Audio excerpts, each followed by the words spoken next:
पेशा एक ऐसा कानून है जहाँ पर आदिवासियों के हित का सब कानून समाहित है। पेशा में वन अधिकार कानून उस पर आएगा। पेशा लागू होने से आदिवासियों के लिए ही नहीं, इस संरक्षित क्षेत्र में, इस शेड्यूल एरिया में आदिवासी नॉन आदिवासी ग्राम सभा के लोगों को मजबूती मिलेगी। 2000 साल पहले कबीलाई व्यवस्था जब हुआ करती थी, तो वो कबीलाई व्यवस्था का ये दूसरा रूप हम कह सकते हैं। देख रहे हैं छोटा नागपुर लाइव और मैं हूं दशरथ प्रधान। आज हमारे साथ भाजपा के वरिष्ठ नेता रमेश हंसदा जी जुड़ रहे हैं और इनसे पेशा कानून, जो कि पंचायती राज का एक्सटेंशन कहा जा रहा है, और इस कानून को लेकर लगातार साल दर साल चर्चा होती रही है, लेकिन अब जो है आदेश आ चुका है कि अब जो है पेशा लागू करना है।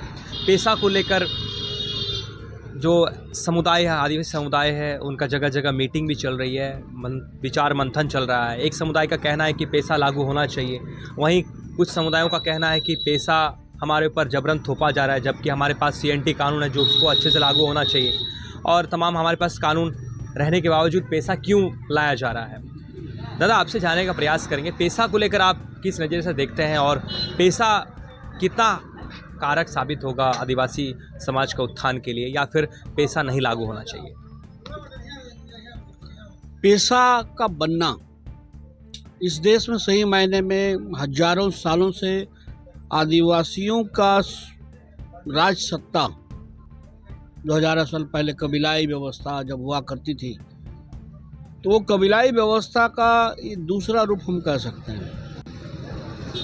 जब इस क्षेत्रों में भारत देश के अभी वर्तमान में 10 राज्यों में पेशा क्षेत्र है, अनुसूचित क्षेत्र 5वीं अनुसूचित क्षेत्र है, और 5वीं अनुसूचित क्षेत्र में जहाँ भी जो क्षेत्र है वो ऐसा ही क्षेत्र नहीं माना गया। आदिवासियों यहाँ कालांतर से हजारों साल पहले, चाणक्य से पहले, सेल्यूकस से पहले यहाँ रहते आए हुए हैं, और आपको जानकारी होना चाहिए कि इन क्षेत्रों में आदिवासी जहाँ रहते हैं वह अपनी शासन व्यवस्था चलाते थे। उस शासन व्यवस्था में न चाणक्य के समय में कभी इंटरफेयर हो पाया था, न मुगल उस शासन व्यवस्था में घुस पाए थे, न अंग्रेज वहाँ पर जाकर के सीधे रूप से शासन किए थे। तो जब अंग्रेजों ने इस पूरे देश को एक संपूर्ण देश के रूप में कागज कलम में लाया, तो जहाँ जहाँ भी कबीलाई क्षेत्र थे जहाँ पर सीधा शासन किसी का नहीं हो पाया था, वहाँ आदिवासी अपनी व्यवस्था चलाते थे। तो वहाँ पर उसको संरक्षित क्षेत्र के रूप में डिनोट किया गया, वो क्षेत्र संरक्षित एरिया माना गया संविधान में। तो जब संविधान का पूरा, जब भीमराव अम्बेडकर साहब जब इसको स्टडी किए कि इन क्षेत्रों को क्या किया जाए, तो बाबा साहब अम्बेडकर जी ने भी उस क्षेत्रों को 5वीं अनुसूचित क्षेत्र के रूप में, शेड्यूल एरिया के रूप में उनको चिन्हित किया, और नॉर्थ ईस्ट को ट्राइबल एरिया के रूप में चिन्हित किया। इसमें गौर करने की बात है, आदिवासी तो यहाँ राज करते थे, और बाकी जो यहाँ पर रहने वाले लोगों के लिए भी व्यवस्था इन लोगों ने बनाया। पंचायत का चुनाव जब देश में हुआ, तो यहाँ पंचायत का चुनाव नहीं होना था, क्योंकि संविधान के अनुसार वहाँ अपनी व्यवस्था उन लोग को बनाने का आज़ादी दिया गया था, स्वशासन व्यवस्था। लेकिन कांग्रेस की सरकार ने पंचायत चुनाव करा दिया। फिर बाद में कुछ ज्ञानी लोग इस चीज़ को समझें, ये तो बहुत बड़ा मिस्टेक हुआ, तो उन लोगों ने हाई कोर्ट में रीट किया। हाई कोर्ट रीट करने के बाद सुप्रीम कोर्ट मामला गया, सरकार भी सुप्रीम कोर्ट गई।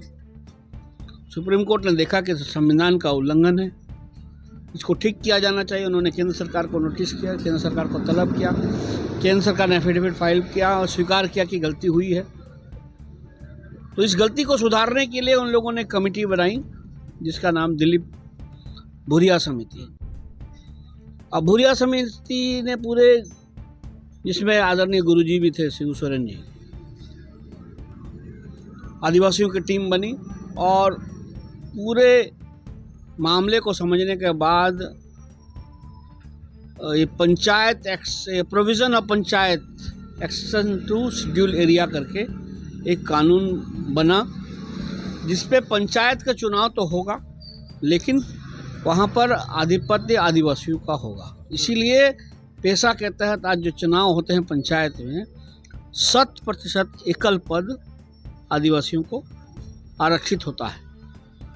ये किसी का खैरात में दिया हुआ चीज़ नहीं है। ये संवैधानिक परंपरा के अनुसार संवैधानिक अधिकार के राइट्स के तहत, वो भी हजारों साल का पुरखा का जो लड़ाई, जो आंदोलन और जो अपना रहने का तरीका जो था, उसी के बदौलत हमको वो 100% आरक्षण मिलता है।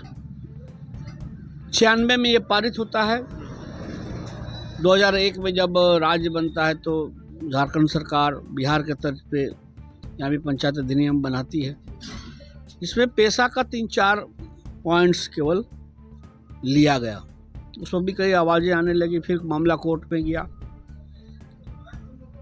कोर्ट करते करते करते आज जितने भी लोगों ने आवेदन दिया था, सभी आवेदन का निष्पादन होने के बाद अब हाई कोर्ट ने स्पष्ट आदेश कर दिया है कि अब पेशा को पूर्ण रूप से लागू करो। लागू करने के लिए रेगुलेशन बनाना पड़ता है, नियमावली बनानी पड़ती है। तो वो नियमावली का ड्राफ्टिंग अभी चल रहा है। विगत 2022 से उससे पहले से भी ड्राफ्टिंग का ये हुआ था, हेमंत सरकार ने शुरू किया था, लेकिन ड्राफ्टिंग फाइनल नहीं हुआ है। अब उस पर कई तरह की बातें जो आप मीडिया के मार्फत आ रही है कि ये होना चाहिए, वो होना चाहिए। तो हम लोग को भी पूर्ण रूप से मानना है कि पेशा का 23 पॉइंट जो मूलभूत पॉइंट है, उस पॉइंट को हूबहू लागू किया जाए, कम ना बेसी। मामला एक बिंदु पे आ रहा है जहाँ पर भूमि अधिग्रहण के मामला है। ग्राम सभा को राइट है, ग्राम सभा के पास अधिकार है, भूमि वापसी का अधिकार है।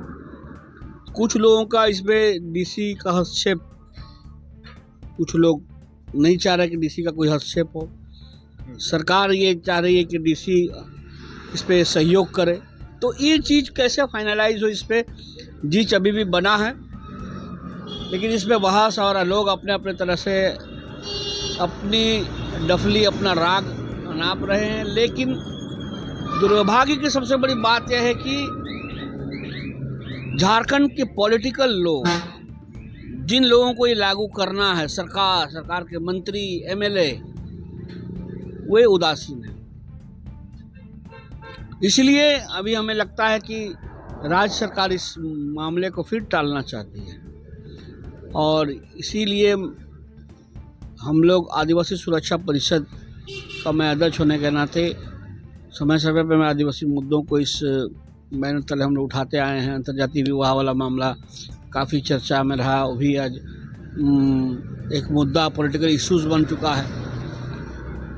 तो पेशा को लागू करने के लिए अब जगह जगह में लोग मीटिंग सिटिंग, अवेयरनेस, आम जनता, अभी भी झारखंड का 80% पब्लिक नहीं जानते हैं। इवन पॉलिटिकल लोग भी नहीं जानते हैं, मीडिया के लोग भी नहीं जान पा रहे हैं उनका डेप्थ क्या है। पेशा में एक ऐसा कानून है जहाँ पर आदिवासियों के हित का सब कानून समाहित है। पेशा में वन अधिकार कानून उस पर आएगा, पेशा में जुडिशरी सिस्टम का भी मामला आएगा। गांव में लोग अपना जजमेंट देंगे, छोटा मोटा अपराध का निष्पादन वहीं करेंगे। पेशा में डेवलपमेंट का मामला आएगा, पेशा में भूमि अधिग्रहण का मामला आएगा, पेशा में भूमि वापसी का मामला आएगा।